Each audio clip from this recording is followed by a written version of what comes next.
I never planned to stop in Grenton. If the storm hadn't turned the highway into a black river, I would have driven straight past the town without ever knowing it existed. It wasn't on my map.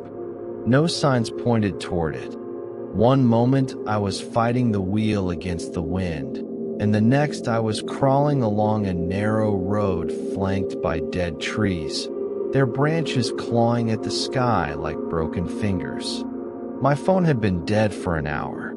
The radio only hissed. That's when I saw the house. It stood alone at the edge of the road, far too large for the emptiness around it.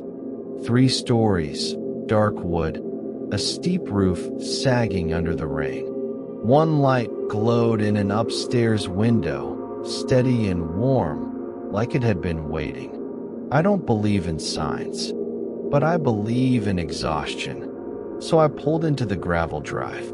The engine died the second I turned the key.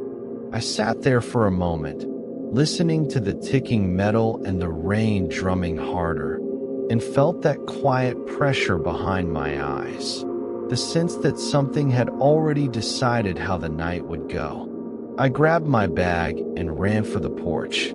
The front door was unlocked. The inside smelled like old books and damp wood.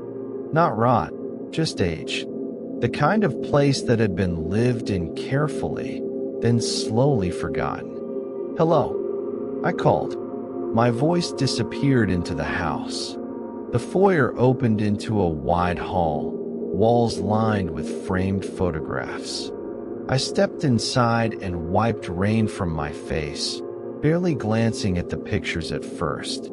Families, couples, children standing stiffly in front of the same house, decade after decade. The same house. This house. I frowned and leaned closer. The clothes changed. The faces didn't.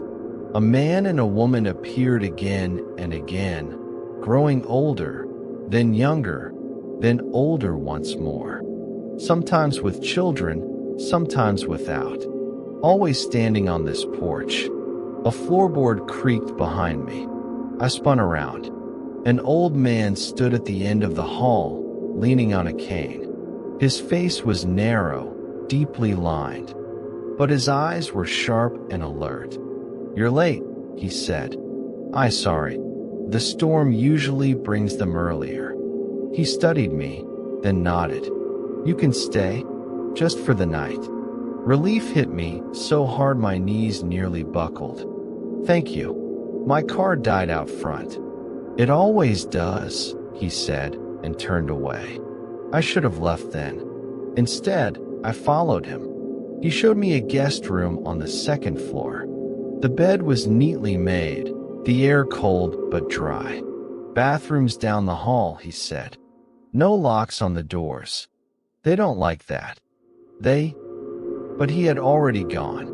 I sat on the edge of the bed, listening to the house settle. Wind howled outside, but inside there was a different sound, a faint, rhythmic creaking, like slow breathing. I told myself it was just the storm. I unpacked my bag and changed clothes, then lay back and stared at the ceiling.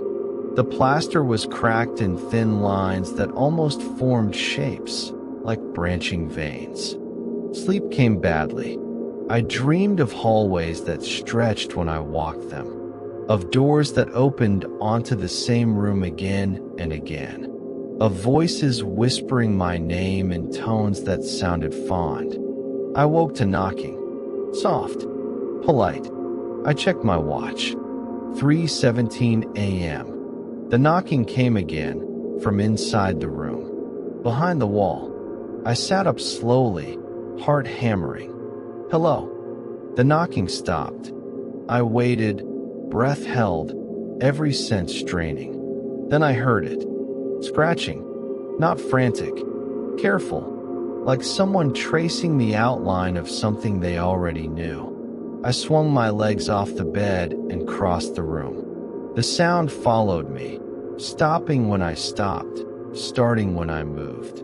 "Who's there?" The scratching shifted lower, closer to the floor. I backed away and nearly collided with the door as it opened.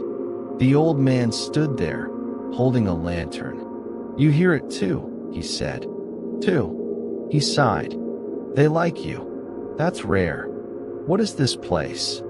"A house," he said simply. "One that doesn't forget." He gestured for me to follow. Against every instinct I had, I did. We went down to the first floor, into a room I hadn't seen before. The walls were bare except for a single mirror, tall and slightly warped. I stopped cold. The reflection showed the room behind me and something else.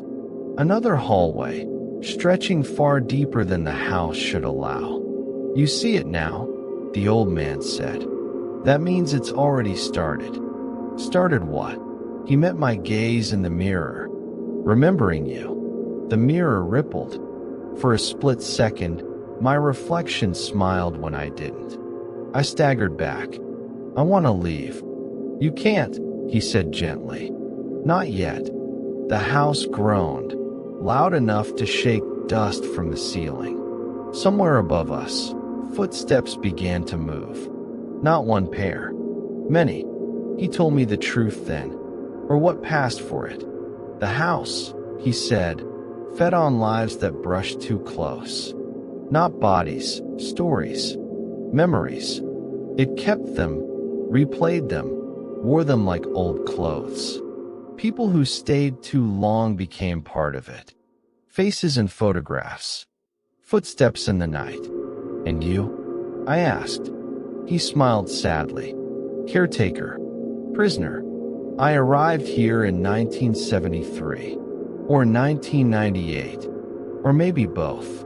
The footsteps drew closer. I heard voices now. Familiar voices. My mother's laugh. My father calling my name. "No," I whispered. "They don't know their echoes," the old man said. "That's the cruel part." A door upstairs slammed open. Something began to run. "Is there a way out?" I asked. He looked at me for a long time. "There is a trade." We ran. Down halls that twisted when we turned corners. Past rooms that showed moments from my life. My childhood bedroom, my first apartment, the hospital room where my mother died. "Stop showing me this," I screamed. The house answered with laughter. Low, wooden, everywhere. We burst into the foyer. The front door stood open, rain blowing in. Hope flared. Then I saw the photographs. A new frame hung on the wall. Inside it was me, standing on the porch, soaked and smiling. Dated tomorrow. My legs gave out.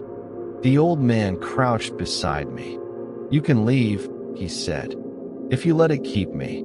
"I won't." "It's already done," he said softly. "I've been here a long time." The footsteps stopped. The house was listening. I don't remember agreeing. I remember the door closing behind me. I remember my car starting on the first try. I remember driving until the storm faded and the sun rose, convinced it had all been a hallucination born of exhaustion. I told myself that for years. Until last week. I was cleaning out old files when I found a photograph I didn't remember taking. It showed a house at the edge of a road, and in an upstairs window, a light. Someone was standing there, watching, smiling, and behind him, reflected in the glass, I could see myself, older, waiting,